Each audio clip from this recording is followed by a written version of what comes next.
A day in my life as chararat, charat.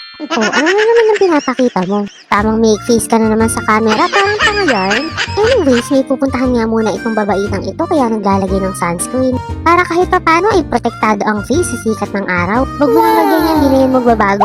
Hoy, para sabihin ko sa iyo maganda tong sunscreen na to. Perfect! Paglabas ko ngayon, naalok ako ng pandesal nitong tito ko. Hoy, kala ko nasa Vegas ka. Nagpunta nga pala kami sa bilihan ng cake dito lang sa may malapit. Ano, lahat na lang malapit sa inyo? Sa bang bahay nyo? Kaya nga pala kami nandito ay birthday ng kapatid ko ngayon, bibilan ko siya ng cake. Pagpasok ko nga ay namili na kaagad ako ng cake na masarap. Lahat naman yan masarap. Naalala ko nga nung bata kami, minsan lang kami magkaroon ng cake. Ang dami mo naaalala. Tamang drama ka na naman.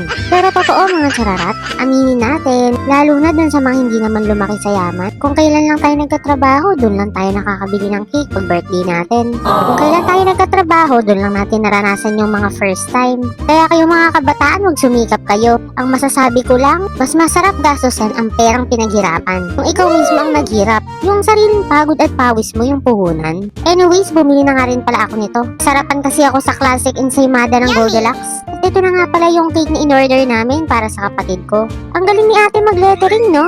Hoy, paano niya ginagawa yan? Ang galing magpigil ng mga kamay, no, ha? Dahil kung ako yan, paling-paling na yan. O diba, ang galing ni ate. Kanya-kanyang talent talaga eh, no? Manghang-mangha yarn. Ang tao talaga may kanya-kanyang talent eh, no? May mga kaya kang gawin hindi kaya ng iba. Merong kayang gawin ng iba na hindi mo kaya. Oh, word of the day. At dito nga eh, pauwi na kami. Tapos na nga kami bumili. Nakamotor nga lang pala kami dito kasi wala pa kaming kotse. Lo, ang tagal ko namang makabili. Charot. Puro ka ganyan, puro ka ganyan. Ganda ng araw, no?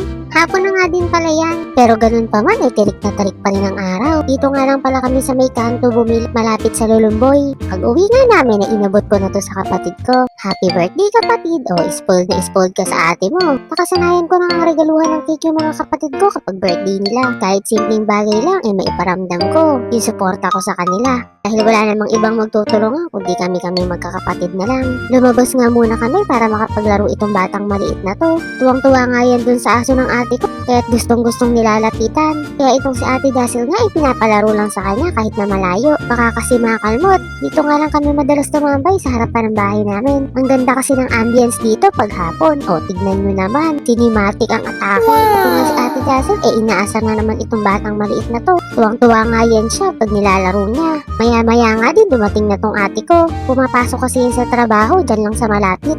O siya, hanggang dito na nga lang muna ulit. See you when I see you. Again and again, salamat sa panonood nyo ng video na to. Tama, nakakakudamo. Nabibigay na sila sa'yo. Anyways, bye-bye!